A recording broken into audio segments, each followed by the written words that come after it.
Hello दोस्तों, नमस्ते। मैं हूँ शीला शर्मा। आज एक मज़ेदार चुटकुला गीत आप लोगों को सुनाऊंगी। दोस्तों, आप लोग उसे फुल आवाज़ करके दोस्तों सुनना। आप सबको अच्छा लगे तो लाइक, शेयर, सब्सक्राइब, कमेंट ज़रूर करना दोस्तों। देखिए, हमारी माताएं बहनें, बुरा मत मानना। जेठान जी बुलाई हैं गाना गाने के लिए। आइए सुनिए कैसे बुला के गवाई हैं। झूठ है, झूठे का गनमा गावाऊ हमसे जठनी कुछ लीहू ना दीहू। झूठे का गनमा गावाऊ हमसे जठनी कुछ लीहू ना दीहू। ना तोहरे बिजली ना तोहरे बाती, ना तोहरे बिजली ना तोहरे बाती।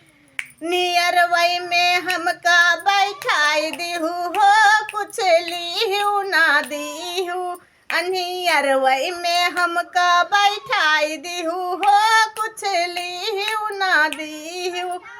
झूठे का गनवा गावाऊ हमसे जठनी कुछ लीहू ना दीहू। झूठे का गनवा गावाऊ हमसे जठनी कुछ लीहू ना दीहू।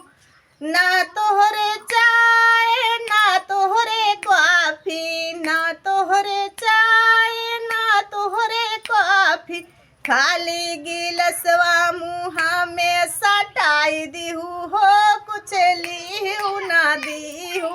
खाली गिलसवा मुँह में सटाई दीहू हो, कुछ लीहू ना दीहू।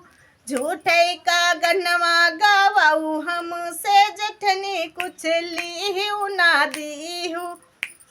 ना तोहरे लड्डू ना तोहरे भेली, ना तोहरे लड्डू ना तोहरे भेली। खाली कटोरवा थमाई दीहू हो, कुछ लीहू ना दीहू।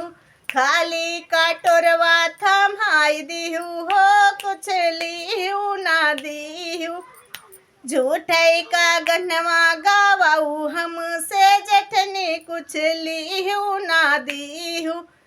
झूठे का गनवा गावाऊ हमसे जठनी कुछ लीहू ना दीहू।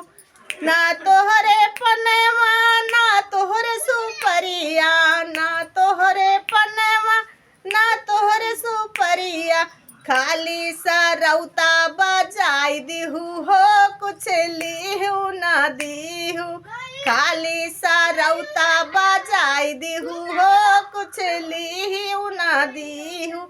झूठे का गनवा गावाऊ हमसे जठनी कुछ लीहू ना दीहू। झूठे का गनवा गवाई लीहू हो, जठनी कुछ लीहू ना दीहू।